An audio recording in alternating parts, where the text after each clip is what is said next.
Hi everyone! Today I wanted to do a quick video to show you the basics about watering a snake plant. I have 3 snake plants here which I've picked from my collection. The Sansevieria on the left is a Sansevieria fernwood. The 2 Sansevierias on the right, they are Sansevieria trifasciata, but in terms of watering the basics are exactly the same. So the main test I do whenever I decide to water a snake plant, I always check the soil.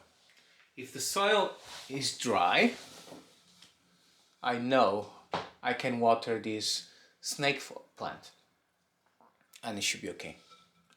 So I'm safe to water it. This pot here, I can see it's very dry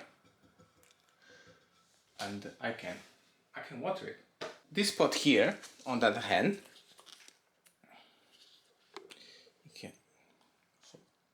basically, if I take the soil, you can see it sticks to my fingers. I can feel it's humid, so I don't need to water this plant. And then this one is the same, yeah? So it was watered recently. Right, so that's the basic test you have to do. Then another question could be asked, okay, what's the frequency I can water a snake plant? And that can vary depending on how much you water each time. So for instance, this plant, because I have a pot in it, I could water it only once a month, and every time I water it, it's easy because I just have to, I can just basically drench it in water, and then the water, I will be able to drain away the water by just removing the pot. I will remove any excess water and then eventually it will dry. It will be okay to water like that for a snake plant. And you know, this is actually quite convenient because this pot has I have a pot inside another pot, which means this is actually the ideal in terms of, you know, gives you more ability to know what's going on with the plant. But it's not necessary, right? A snake plant can be in a pot like this, which has no drainage, no holes, there's no pot inside another pot, and I'm fine. As long as you kind of are a little bit more conservative with the watering each time, you'll be okay. And I'll explain it here, one issue I have. I have here aloe vera, which is actually a plant that requires, compared to the snake plant, doesn't require any watering at all, almost. And the struggle I have, because I decided to mix these 2 plants together in the same pot, is that I can't water this plant too much, because if I water too much, I will kill the aloe vera. I know the snake plant will be okay, because it's much more tolerant to overwatering, but the aloe vera will die. So I rarely water this plant. I think the last time I watered it is more than a month ago. And every time I water it, I put maybe a cup of water just to be safe. And it's okay. The snake plant is also a plant which is very tolerant to the lack of water, so it's not going to die. As you can see, it seems quite healthy, you know, green leaves. So the same,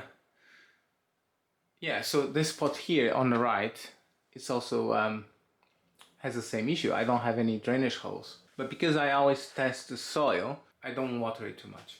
But I have people in the house who don't know these rules, my family, and they don't necessarily care as much.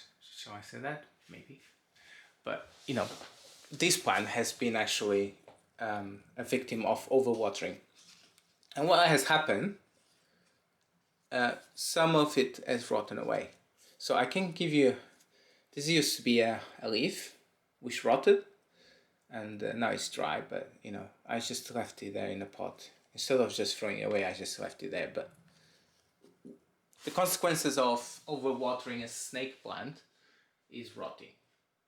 Like many succulents, it's the same issue. But I have to say the snake plant is a lot more forgiving.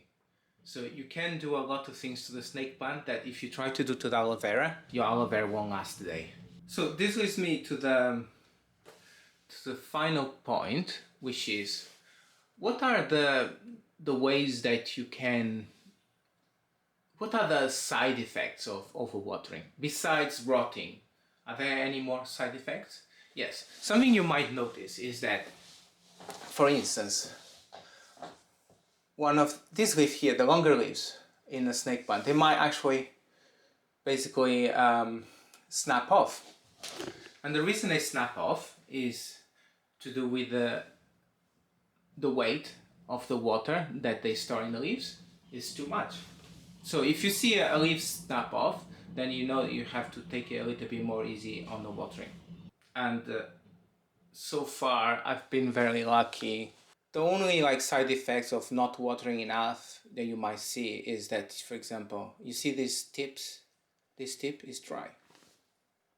So I might have, some time ago in the history of this plant, I didn't water it enough and one of the tips has dried out.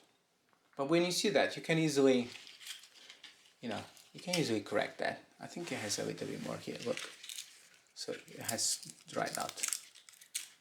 But, it's not a big deal. Compared to rotting, if a leaf dries out, it's okay, you can recover from that. Thank you so much for watching this video. I hope you like all the tips I've given you in this video. If you like this video, please smash the like button, and if you want to watch more videos like this, click subscribe. And see you again soon. Happy planting!